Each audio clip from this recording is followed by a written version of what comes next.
Hello everyone and welcome back to another video from Wake&Tech. In this video, I'm going to show you how to log into your paperless employee account. So let's get started right away. First of all, open up your web browser and now in the address bar type in paperlessemployee.com and press enter. You will now be taken into the Paperless Employee website, which will tell you to use your company name after the .com part. So you will simply need to type in your company name after a slash, so let's go ahead and do that. Once you use your company name after paperlessemployee.com, you will end up on your appropriate login portal. Now all you need to do is type in your login credentials. So just go ahead and type in your user ID followed by your password. Then simply click on the login button and you will be logged into your paperless employee account.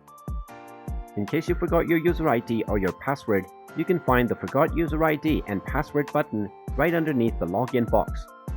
You can click on these and you can reset your login credentials. And there you have it.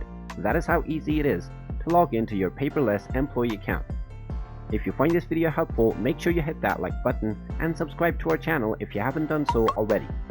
Also ring that notification bell to never miss another update from us. Thank you for watching and I will see you again in the next video.